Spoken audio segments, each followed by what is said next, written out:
Connie, that's better than most. How about him? That is better than most. Better than most. The return to glory. All right. What's up, now man? We're going. We have video now. A 2-minute conversation I thought was going to be put up as well too, and I guess not. No, this is we're official now. All right. Yeah. Well, segueing into you being all excited about this last night and your new toys and our new little platform, dude, I'm gonna be honest with you. I was thinking, like, I don't know what the hell is sport and life. Last night I went to the Bengals game, and Oh, you went? yeah, I was there, and it was just crazy. Like, we had no idea what was going on. Like, we were trying to find out what was going on from, like, Twitter.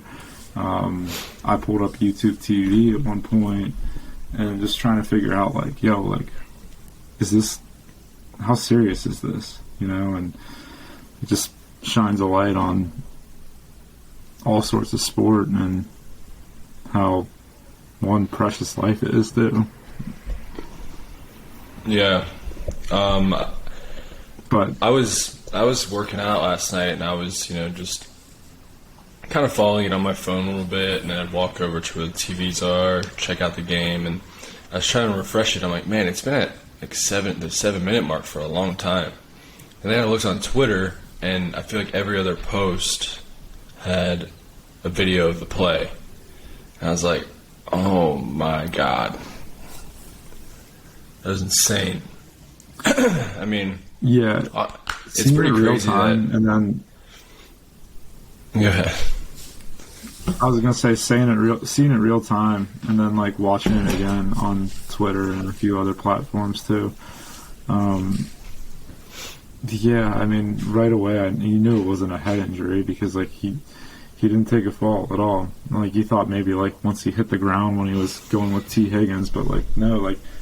First thing, like, T cut into him, which is a football play. Like, I don't think it looks like a routine play.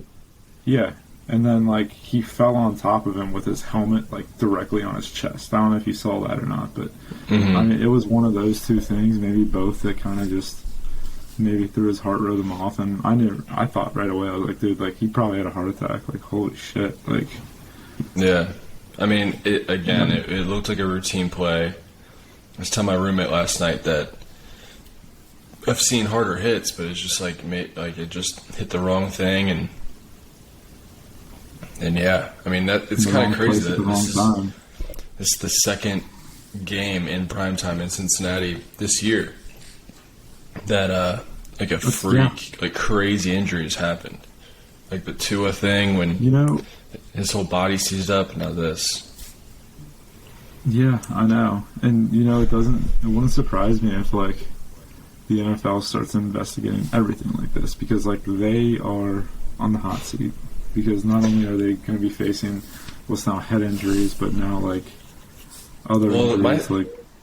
My thing is, it's not like it's like a common theme. It's just, I feel like it's just a freak accident. I don't think 100%. I don't think that this is gonna like warrant some kind of like, oh, football's too dangerous to play. Look, the people are having heart attacks on the field. Like, there's only 7 one time. I mean, I know I looked up if anyone's ever died on a football field before, and it was like in 1971. So football's a dangerous sport, NFL. and yeah, and football's just dangerous, man. And I mean, when you have 2 people running into each other like this for an hour, it's going to happen. I mean, people ask why this happens to football and not hockey. Hockey, everyone's kind of skating the same way. It's never really head-on-head contact, and there's like huge hits or into boards that have give, and they have so many pads on, and it's really rare for like a huge head injury to happen in hockey. But I mean, they've had like skates, like people falling over, like falling down and their skates fly up and like cut their neck like right here, and like hit a major artery. Like that's happened quite a bit, but again, it's the game, man. Yeah, I mean, but it's why the it's professionals. sad. Yeah, it's They sign on the dotted that- line and they do it for a living, and so, I mean, there is a risk with everything you do in life. I mean, hell, just because we go out and play golf for a sport professionally doesn't mean like we're gonna get home safely. I mean, there have been golfers who have died in car accidents or like gotten injured in car accidents on the way to and from the golf course. There's been, I don't know, you've seen someone get hit in the head with a golf ball before. You've heard stories of that, and like you never know what can happen in that instance as well. So Yeah, you also have those idiots that try to hit flop shots over each other. yeah, that too. But I mean, Done football is before. just so dangerous, and it's a scary thing that happened last night. And it's definitely bigger than the sport. So I mean, I wouldn't even care if they never played that game. But who knows what's going to happen? Yeah, I mean, I'm totally fine with it being like canceled, and they just say, "Hey, we're not going to play this game." As important as it might be, like neither team gets a win nor a loss. Yeah, that part will be interesting. But I mean, obviously, it's about more than that. Yeah, I mean, this is the first time it's happened in 50 years. So you said 1971 was the last time it's- this happened in the NFL. Yeah, last and only time. But you know what's crazy is I saw this post earlier this morning. It said the 4 scariest injuries in NFL history all happened on the same field. You know what they are? Is it? You have the Paul last Brown? night. Yeah, Yeah. Paul Brown. You have last Tua? night, Tua, this year.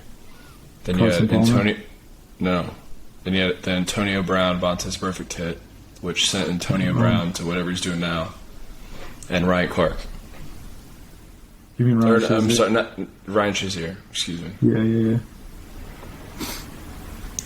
It's wild. Wild, but anyway, yeah, it's insane. All happened at Paul Brown. Pretty sure all those games were primetime. Dude, you One know was a what? playoff game. Like, I'm thinking, like, they've talked about this in the NFL. Like, players have talked about how they don't like playing on certain, like, fields and turfs and conditions. It Well, the wouldn't issue- surprise me if, like, I understand that, but this is like more like head and heart injuries, and also the David Pollock injury. That's another one when he broke his neck yeah. at Paul Brown. I was at that game when that happened. But I understand that field argument because I'm kind of like I'm with it because sometimes when you're Same as making these hitting off the cuts, bat, you know? yeah, and like it's like the Kyler Murray injury, like the non-contact, like he takes a cut, like his knee goes, the turf doesn't go with him, and like the cleat just digs in, and like I don't know, just the non-contact injuries are just insane to me. I just think everyone should be playing on grass, or at least better turf if you can get some turf with like better give, but yeah, man, some of these football injuries are nuts. I always tell people I would never want to play football. I like watching it, but playing it, hell no. Yeah. Well, I don't like watching it in moments like that, that's for sure. Well, no one does. Yeah, no one does. Yeah, it's just crazy.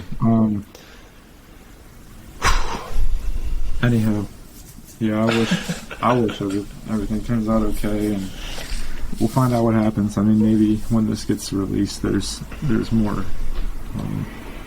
that comes about on his condition and stuff. But still, as far as I know, and you probably know as well, like he's still in the hospital and he's got a breathing tube, and I mean he's alive, critical condition. But yeah, wishing the most for Damar Hamlin and his family.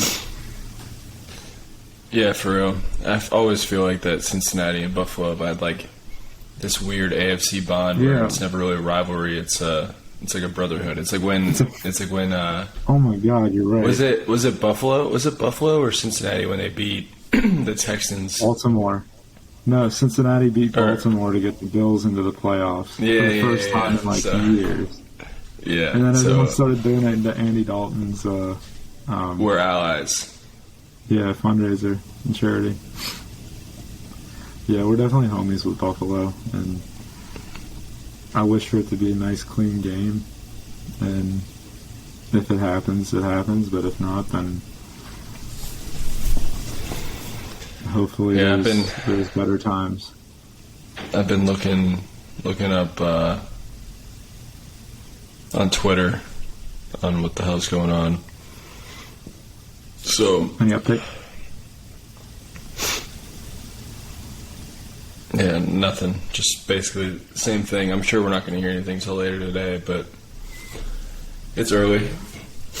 So Yeah, and not to flip it to golf, but definitely not as much of a contact sport. I got to play definitely some not.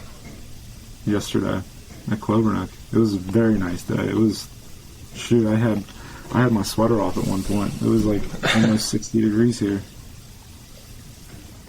Well, you're going to get really mad at me because the weather here has been shit.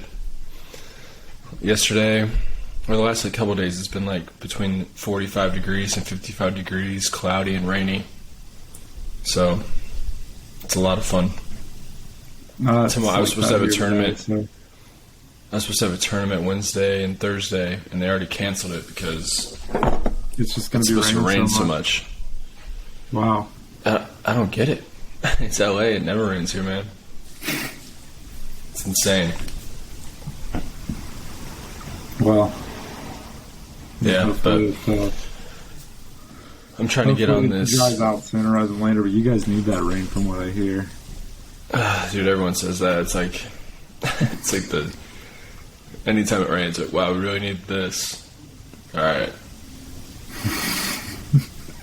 It's too cold, man. Too cold and rainy. Yeah. I tell you what, there's a different kind of cold when it's like really dry out, and like the wind is. I don't know. I feel like every time it's like over 45 degrees in December in Cincinnati, it feels like it's 65. Dude, Yeah. totally. Oh, hell yeah. I would never wear short sleeves. Just like a polo, like under 60 degree weather usually. But Mhm. yesterday I was like, man, I gotta let it fly. Like, I gotta get some sun on these bad boys. Gotta absorb as much vitamin D as I can this time of year up here. I've been in a hoodie, a beanie, and pants every time I practice since October. Like, it's just hasn't been warm, and Yeah. all I can think of is like, man, I could be in Florida right now. It's 75 degree weather, breezy, but then when summer rolls around, it's unbearable. Yeah. And then it's also, well, I mean, it's pretty packed out your way too, but packed out there at another level in January. And then Yeah. that's a month or so. Yeah, So it's I have probably- a feeling like anywhere I go after this, it's like it's gonna feel like nothing. It's always gonna feel like it's dead compared to LA. Yeah, it's funny. You and I kind of just have had different experiences in that realm. Like, I lived in Pinehurst, a small town, North Carolina. I think it might have been 20,000 people in there, 30,000. It's growing for sure, but yeah, I mean, getting from one end of the town to the other, it was a matter of 15 minutes. And I mean, same with Springfield now. I mean, being up there, can get to the other side of town in 15, 20 minutes. I mean, not even. So it's really nice to have. And then whenever I go back to Cincinnati, it just feels like LA to me, but it's really not, because I know LA is gigantic. I will say, everyone who like bitches about or like tells me like, how do you deal with the traffic? It's, well, there's traffic everywhere and it sucks always. But obviously the extreme out here, it gets pretty crazy. But It's not that bad. It's like when I go, my golf course is not very close. It's like usually I get out to the course around 8 o'clock every day, but leaving at that time, it probably takes me like 30 minutes. But if I leave after 8:30 or 9, it's probably gonna take me 45 or more. So yeah, you're done. Yeah, That's exactly what it was like in Florida too. When I was living there in Naples, caddying in the winter at Calusa, it was a 30-minute drive, and if I didn't leave, I mean, hell, it was. Let me run back in the memory banks. I mean, you had to have left by like 7:30, or else you were taking an hour to get down to Immokalee Road from Corkscrew Road. The crazy part about Florida is parking everything in Florida is at least 15 minutes away. Like, it could be right down the street, but for some reason it takes 15 minutes to get there. Just because everything's so spread out, especially on the west side of Florida, it's like everything's so new and it's so, shopping center, neighborhood, golf course. You have to drive past like 3 golf courses to get to like your local Publix, and it takes like 15 minutes to get there. Like, you can't walk anywhere. But at least in LA, like I just joined a new gym in Santa Monica, and I can just walk there and then walk back. I mean, it's the best part about living out here is being able to walk everywhere. Obviously, I can't walk to the golf course, but yeah, no, whatever. I feel you though. Just having the City ability life. to walk is fun. Yeah, using your legs, which Yeah, for I'll sure. say that's one of my goals and resolutions for the year. I feel that. Yeah, I want to run at least a quarter mile a day. I know it's not much, but it'll add up. So, I was listening to a podcast yesterday, and they were talking about like the recommended amount of steps you take a day. And do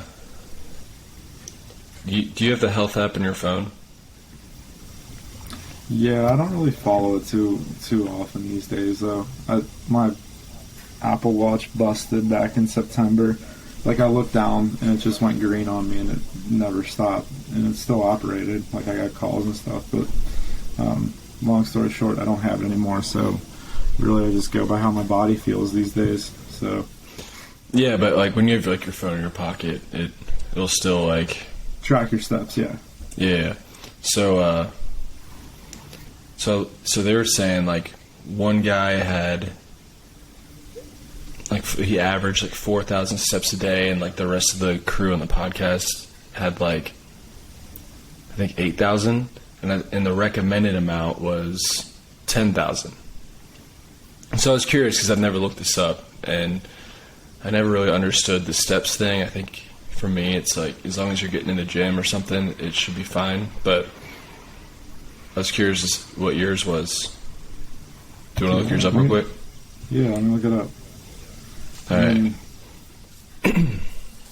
I don't move as much as I usually do in the past few months, just because of COVID. Well, you played and golf stuff, yesterday, so that's a shit ton of steps. Golfers like have it easy. but- Yeah, it is. Maybe it's summary. I'm looking at highlights, steps. Okay, for the day. Jan 2. Where are we at?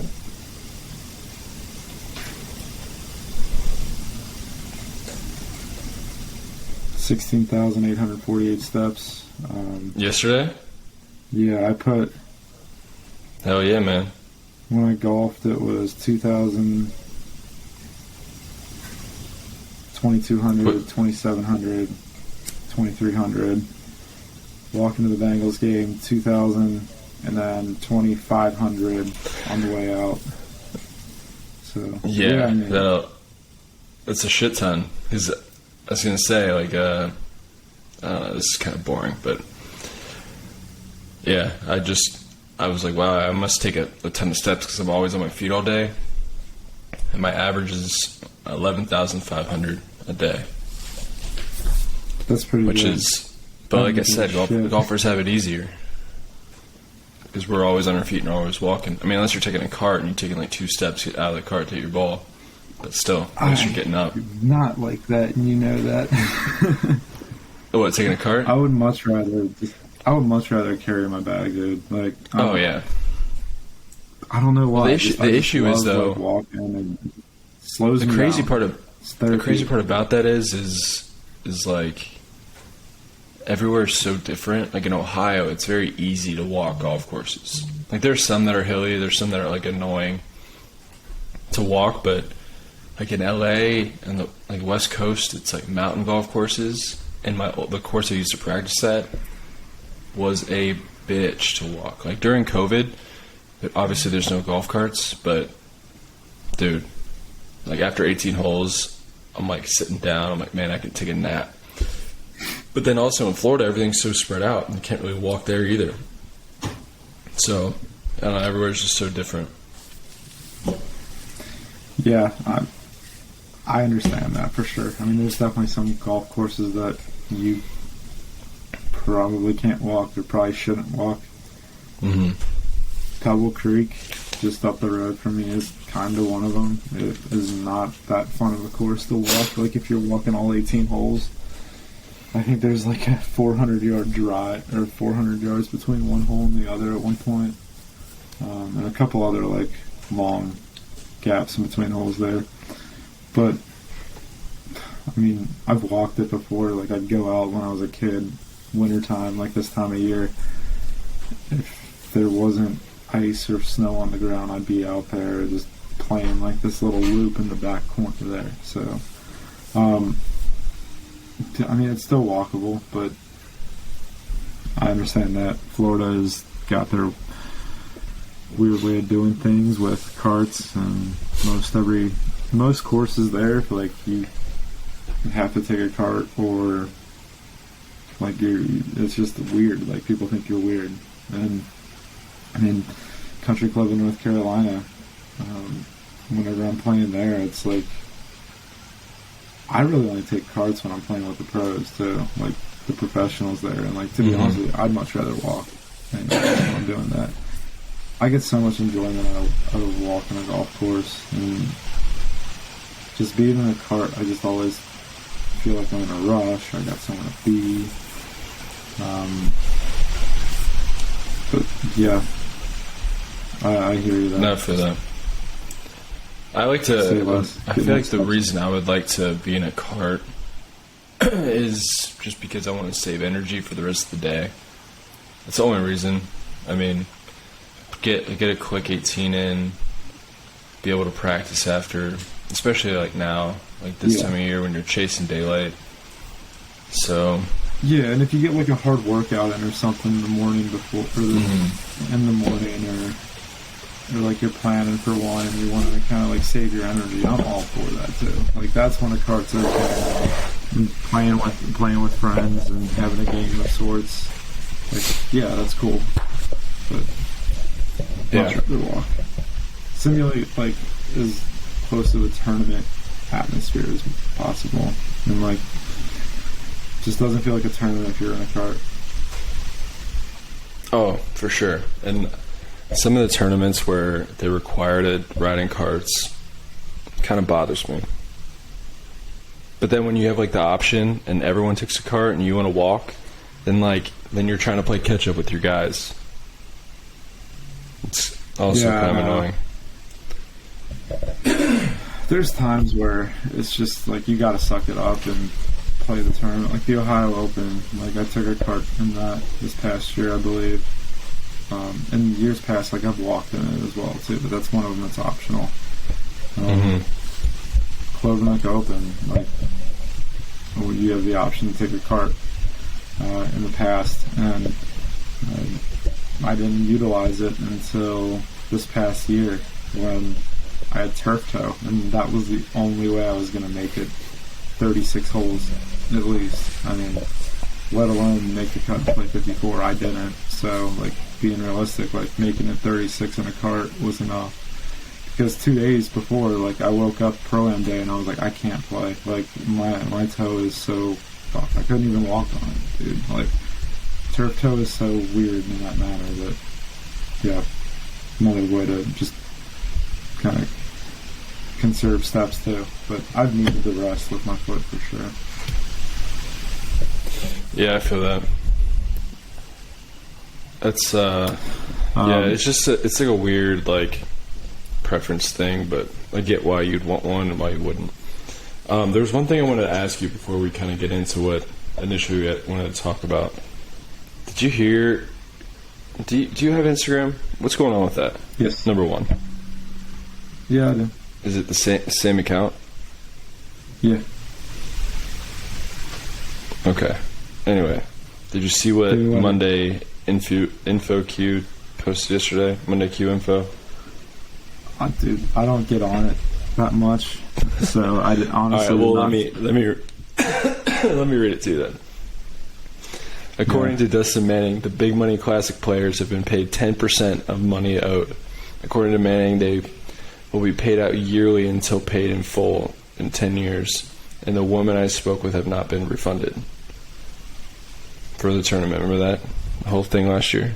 Yeah, so this is still going on a year later. The reason why this is a big deal is because the Big Money Tour released an 8-event schedule guaranteeing $50,000 to win. Yeah.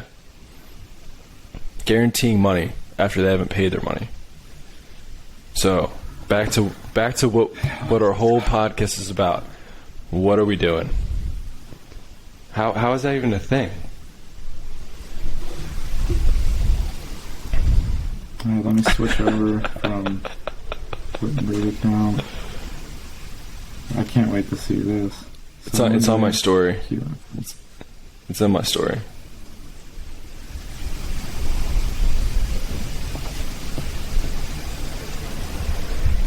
Happy New Year. We are 60 days away from announcing the 2023 schedule.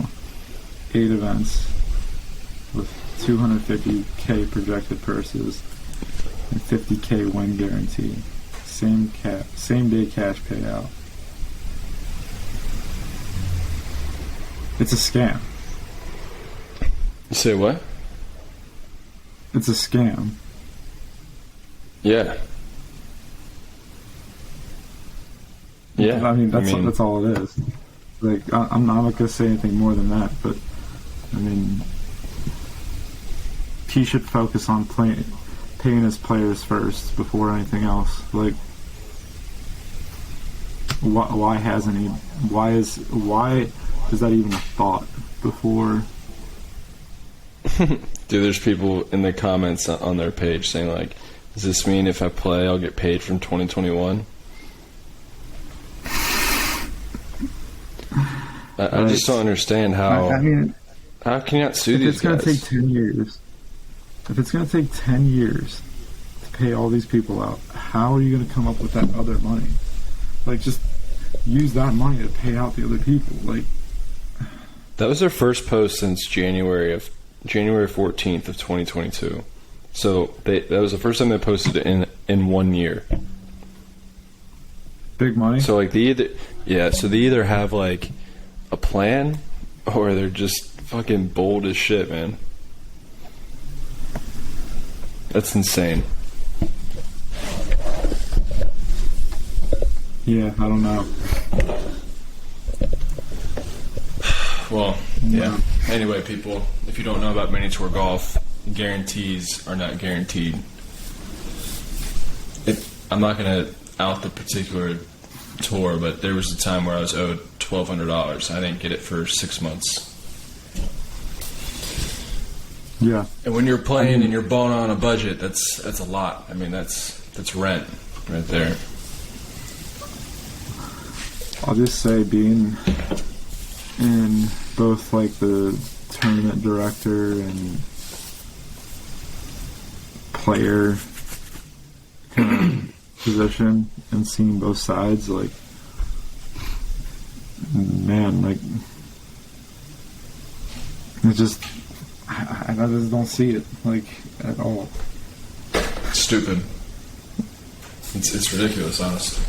I mean, the whole, like, just being on the mini tours, like, the whole philosophy for basically every event, because it's not, like, you don't have, like, big bucks. Not now, not in any events that, like, developmental tour players are playing in. Anything that's not PGA Tour sanctioned for the most part, more than likely, it's going to be this if-then kind of scenario. Like, if we have this many people, then we can pay out this much, or then first place will get this much. Like, but that's the difference. Though they're guaranteeing. It's like what the Swing Thought Tour did. They were guaranteeing things that they couldn't pay out, and the Swing Thought Tour is by far the worst mini tour I've ever played on. And now, I feel like the big money classic people are just following the same shit that they're doing, or they did. I don't even know. Is Swing Thought still a thing? I don't think so. Yeah, I mean, I know they try to come out to the West Coast, and I remember the whole thing that happened to me last year where I signed up for a tournament and then had to email them saying, like, hey, where are the tee times? And then they canceled the tournament like 4 days before it was happening while I was getting ready for a flight that I booked and hotel and rental car, and then I had to deal with that. So, I don't know. Like, I just don't understand how that's allowed.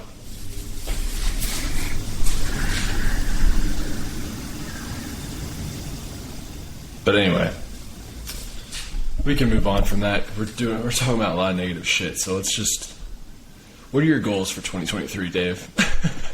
I do want to run at least a quarter mile per day. So I want to pick up my feet. You know, like that's even on the off days. So even if that's just like jogging around the track once, like that's one thing I want to do is just stay moving, because I don't know. That's one goal I have outside of golf, is just kind of keep up with that and keep that going into my 30s, you know? I mean, you can attest you're 30 now, and I mean, you have a really consistent schedule and routine and some really, really ingrained habits, and that's fucking awesome.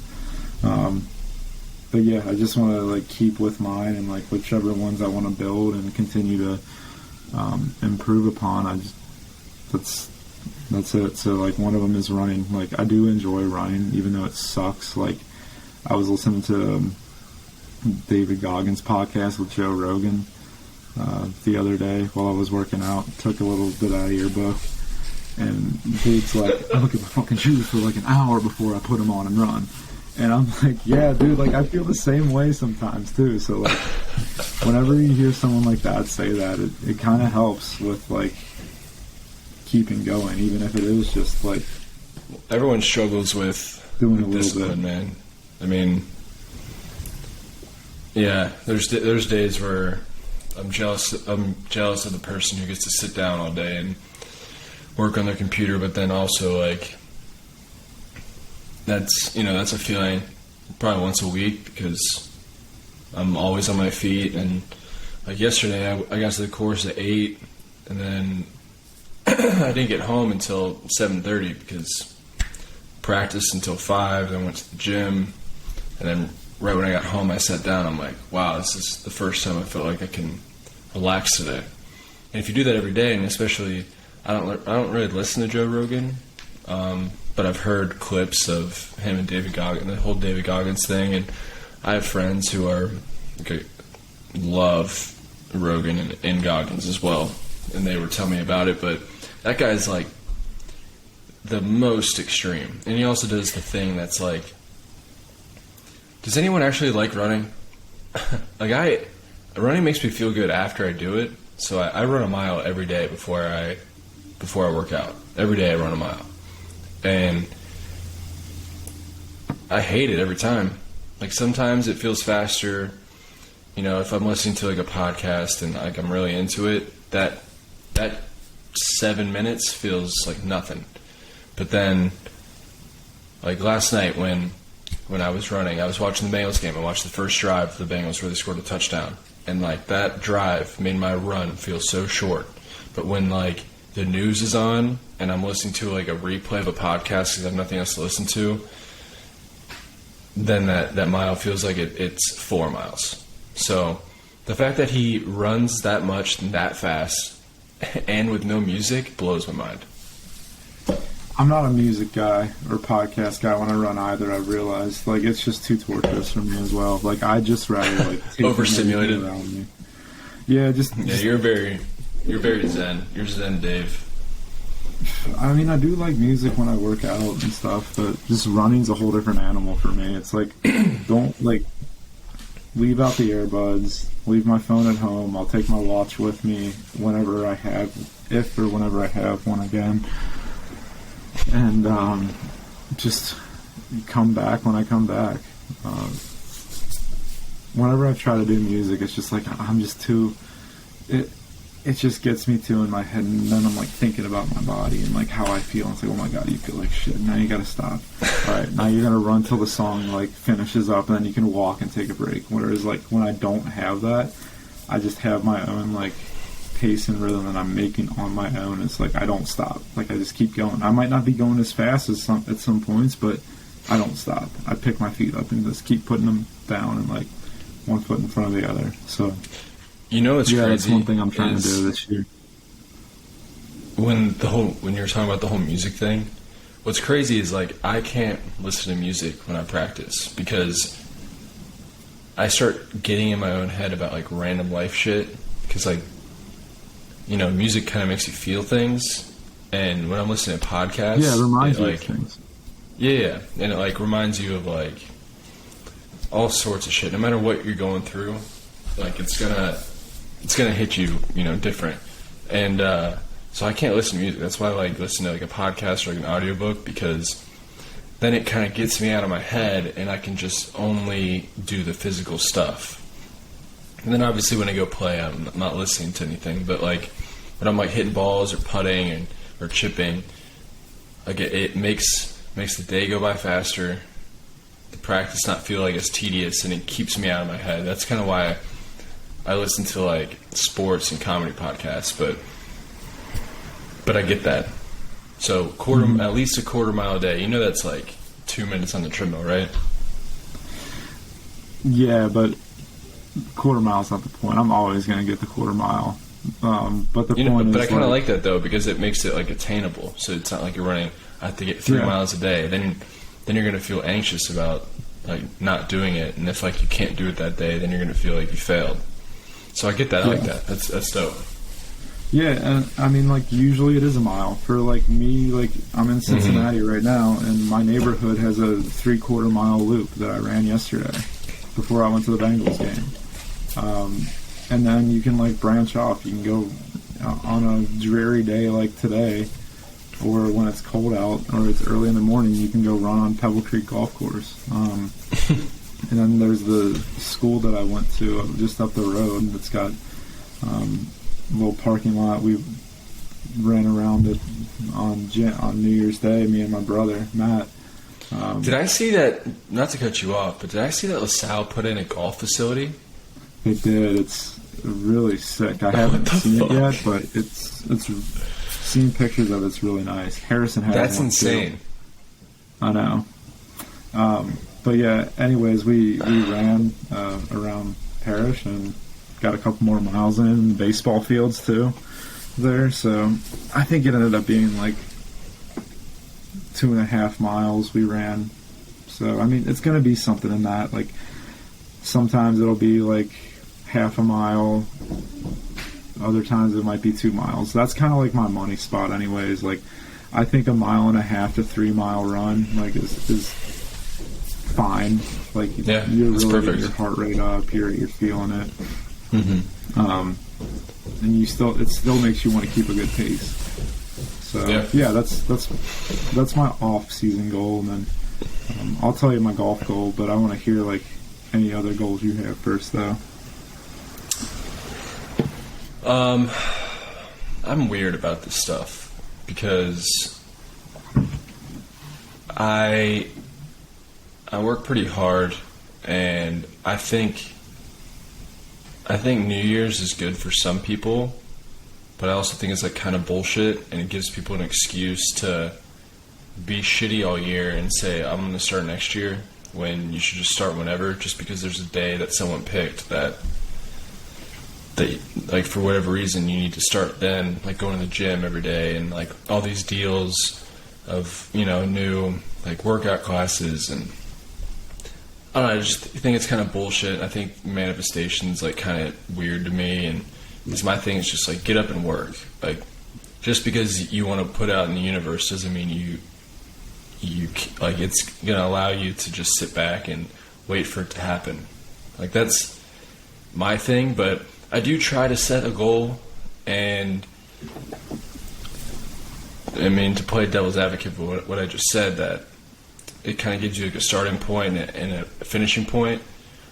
So I know we talked about like what our goal is going to be like for our game for like the next month or two, and that's kind of how I take things. I don't put out like long-term goals. I do a lot of short-term goals, and hopefully they equal out to a long-term success of whatever it could be.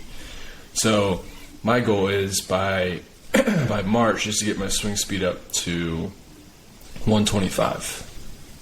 So I've been working on that since the beginning of December, but obviously I had to take just over a week off because of holidays and stuff. But how I'm going to achieve that is I do the speed stick stuff, but I only use the heavy one, and then I try to hit at least 10 balls as hard as I can every day, and just do like a shit ton of like speed stick reps.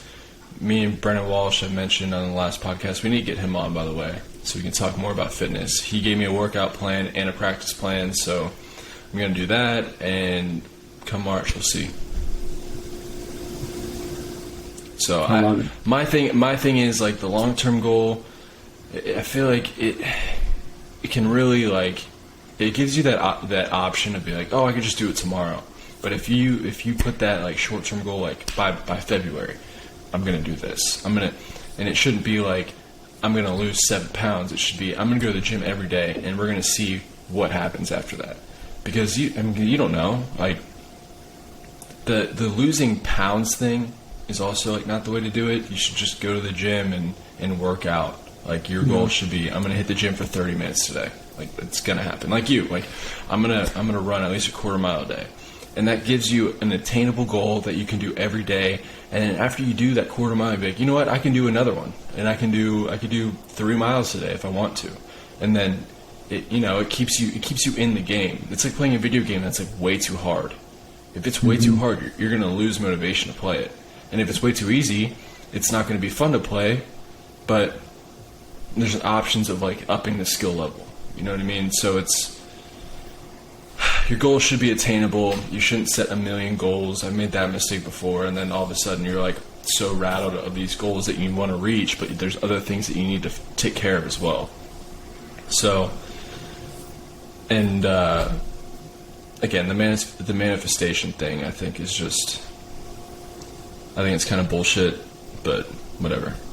Yeah, I understand. I mean, you can like speak your way and like fake it till you make it, quote unquote, or say something until it comes to real life. But doing it in the action is what it comes down to. You know, like yeah, you need to walk the walk, and also you need to be able to walk the walk if you're going to talk the talk. You know. Yeah. Well, it's so, like, why would you want to put all your power into the universe when you can when all your power is like with you? Like, you decide to go to the gym. You decide to eat the salad instead of the burger, not the universe. Yeah, this is true. So, I mean, I think it's a balancing act for sure, and we can get as esoteric as we want on it, but what it comes down to is you can put your hands together and say, I want to be a professional golfer, I want to be a professional golfer, I want to be a professional golfer, and you can repeat that a million times over.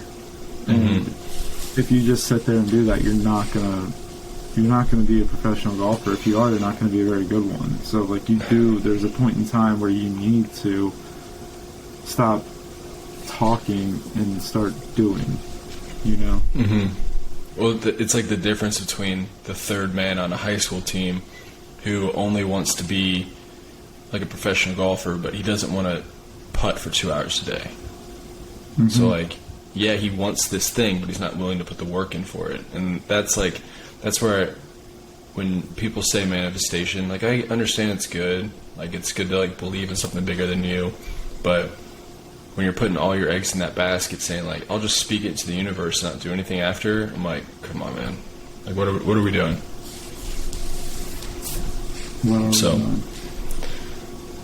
But yeah. Anyway, I like that. That's my goal. 125. Yeah, it's going to happen. I'm going to fucking be bombing it. Yeah, going to be bombing it. Maybe you can keep I'm stretching more. Yeah, I'm trying to fucking bum by you, man. Next time we play golf, and I don't know when the last time we played golf, but next time you're going to be like, oh shit, fucking bomber over here. I love it. I can't wait. I hope you do hit it by me. Also, one more New Year's resolution, and it has nothing to do with me. If I can't find a club builder in the Los Angeles area that can put on a goddamn golf grip correctly, I guess that's my goal for the year. What's your goal? Find a club builder out there. I fucking re-grip my clubs again. And every time I regrip my clubs now, I'm terrified of how they're going to come out. And I'm overthinking it. I'm like, is this moving? Or is this just like because I added a few extra wraps? And I was hitting my driver yesterday, and I hit one, and I'm like, why did that just twist in my hand? And I'm not kidding. The top literally was twisting around. And after I got them regripped, for all those people saying like, oh, you should let them sit for longer, I got them regripped before I went home to Ohio. And I was in Ohio for 8 days, and my clubs sat in my apartment for 8 days, not touched. And I come back, and they're still.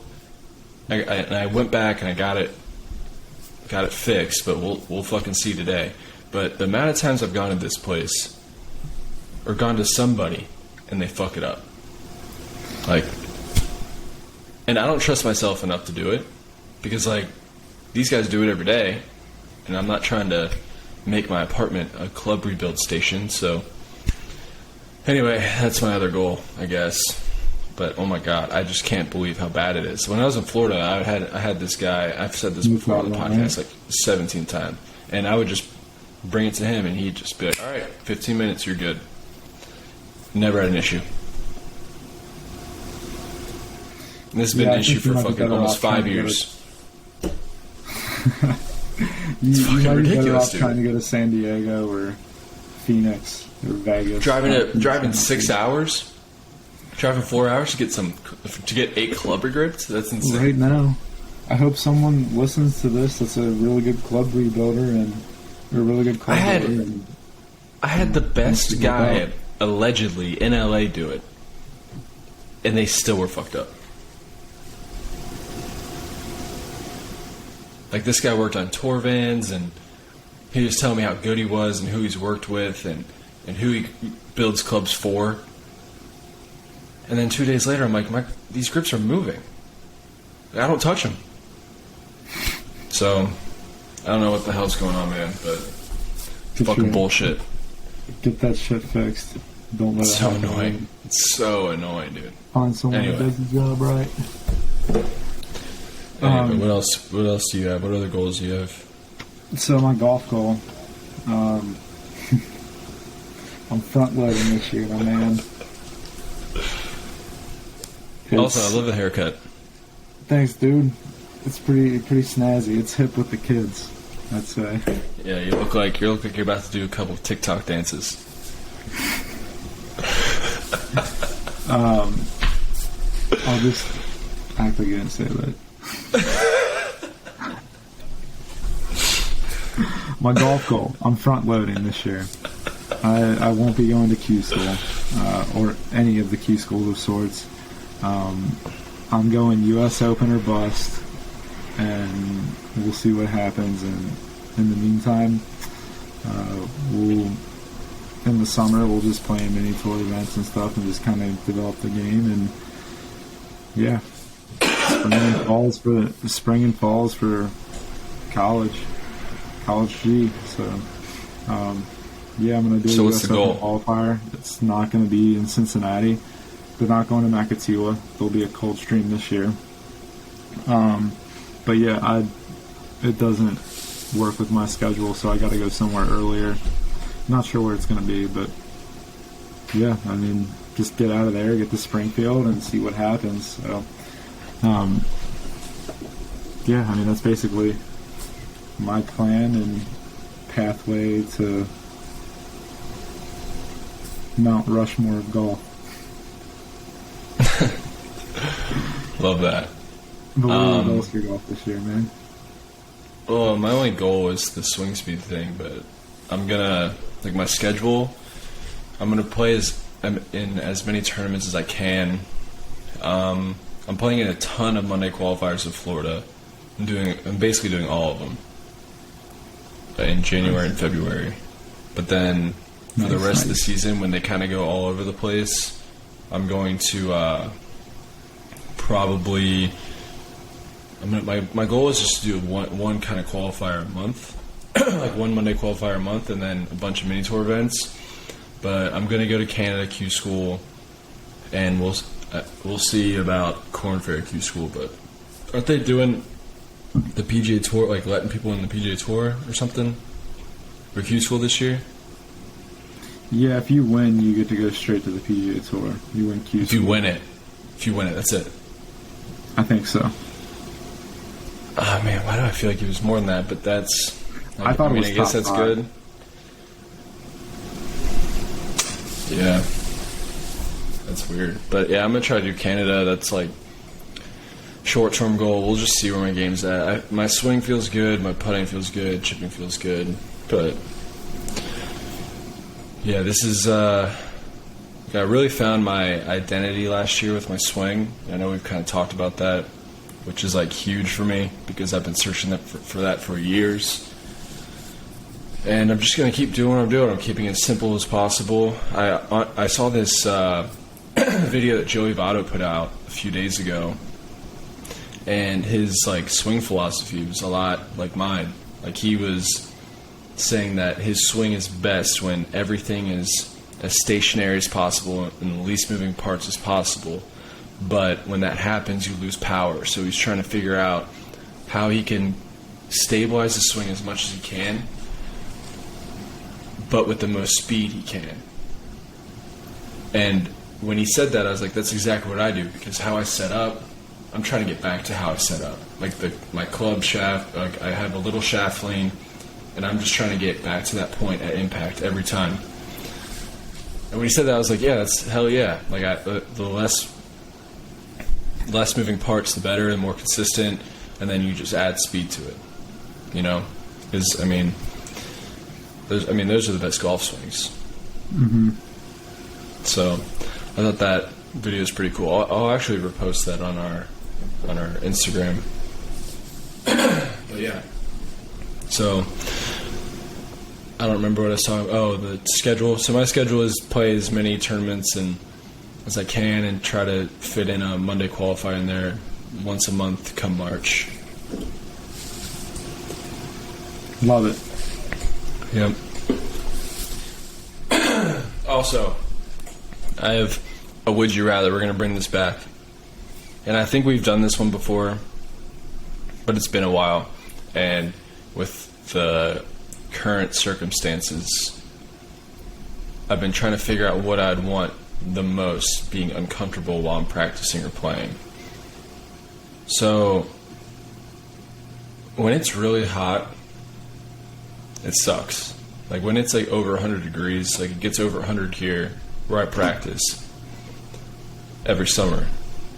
And that sucks because, first of all, my hands sweat when I'm in the glove, and I have to change. I have to use 4 different gloves every time I practice because I have to hold on to the golf club. Number one. Number two, I'm exhausted, and I feel the sun just burning my skin. But also, when it's cold, like how it's been, I'm so uncomfortable all day. It's, you're never comfortable in the cold, and you're just kind of waiting to get into heat. But you could say the same thing about heat getting into AC. So what would you rather? Would you rather have like a 40 to 45 degree practice day or a 95 to 100 practice day?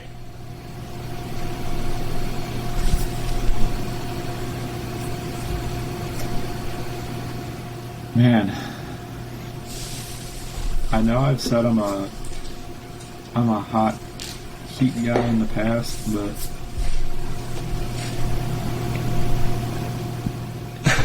right now I'm saying Heat. But like, I know I gotta be outside practicing in the cold. Like I played in the cold the last few days when I went out and played golf. So, I mean, I would rather practice in the heat than in the cold. So, I mean, I'm excited to be out there playing and practicing when I am, but right now it's just rather in warmth. Mm-hmm. I think I'd rather be in the cold only because of the glove thing. Yeah, I understand that. Because we bring up Dorn a lot in this podcast, and I think he uses the same glove now than he used in 2020. Because the same glove. He set the first record with he the glove. sweat. He's using it now. I texted him. He told me. Yeah. 3 years. No, 5 years. 4. Sorry. Yeah. 4 years ago in May that he would have been setting the record. So. Yeah, there's just something about, like, when I'm in Florida and I have to use a rain glove, it's the worst. Like, rain gloves just aren't it. Have you ever not used the glove? Yeah, it's even worse. Have you used talcum powder or something like that to kind of like dry out your hands? I've heard to do that, but I'm not trying to have to like powder up my hands like I'm fucking about to win a deadlifting competition. I don't know, man. I just did have do to that. suck up. I mean, maybe I could get like a block of chalk in my bag or some bullshit and just fucking do the LeBron before I hit golf balls.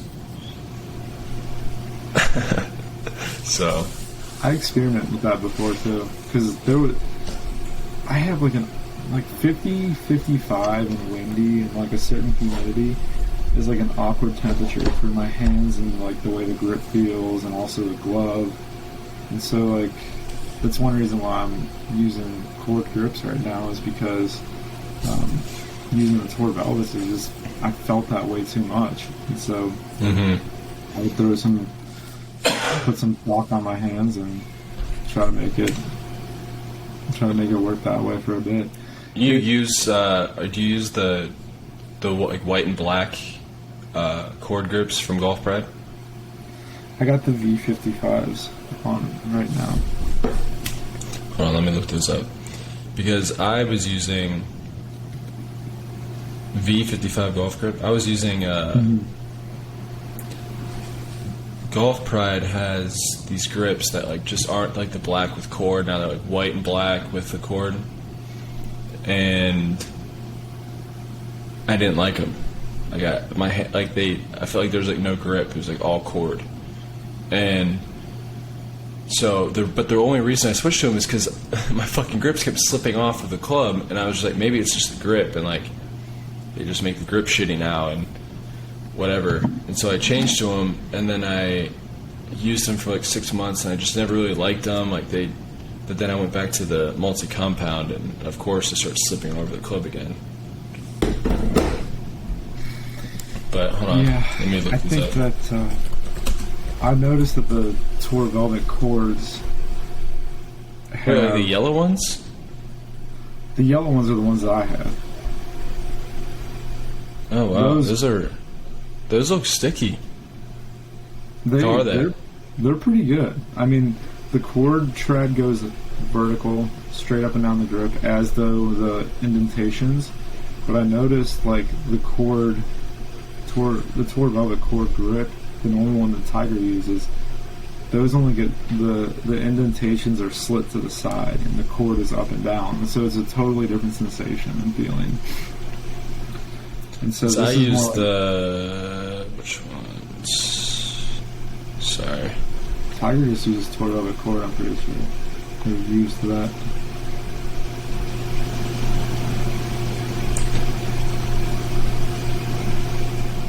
Where the hell are they? You can buy some V55s on eBay right now for $325. Wait, what? Yeah. That's way too expensive. I'm trying to find the ones. I use the agree. the Z. I had the Z grip cord. You heard of those? Oh, yeah. Those suck. Those aren't good. They're like slippery. It's like I had to like really like strangle the grip to hold on to it. It was weird, but they didn't slide, and they were like firm. And I like I don't like the squishy feel. I like the firm feel. And like with the multi-compound is like it's like tacky, and it's like firm enough, but it's still I don't know, man. Like Lambkin, I used to use the Lambkin UTX, but I thought those were messed up because they would always slide when I moved out here. And so I'm like, all right, well, fuck it, I'm not gonna use those anymore. I think I have one left. Hold on one second.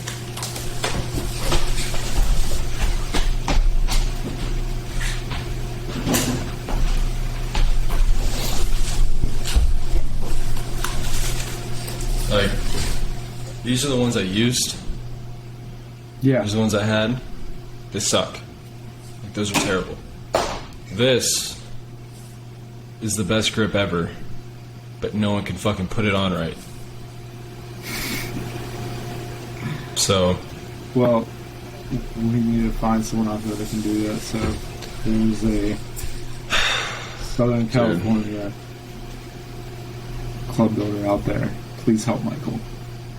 Help I had a set of these a few months ago, and this guy who worked at this is the last thing I'll say, then we'll get out of here. This guy that worked at this old club that I was a member at told me like how good of a club builder he was, and he prides himself in his work. And I was like, okay, can you 2 wraps? This is mid-size. I'm like, just 2 wraps, logo down, and that's it. So he's like, yeah, dude, I got you. I'll do it by the end of the day. Okay, so I get him at the end of the day. Felt like he put 17 wraps on them, number one. They were so thick. Like, my hands were like Bryson. They were all crooked. Like, like when the cord's not going, like, straight down.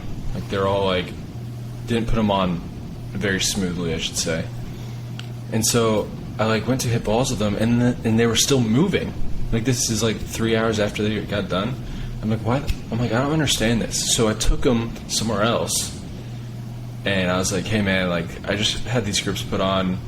They're not put on. I'm like, I don't think there's 2 wraps. He takes one off. There's 7 wraps on this fucking club. 7. I didn't even think that was possible. Like, are people just dumb, or do they just try new shit? Like, I don't get it. So anyway, that was a lot of fun for me.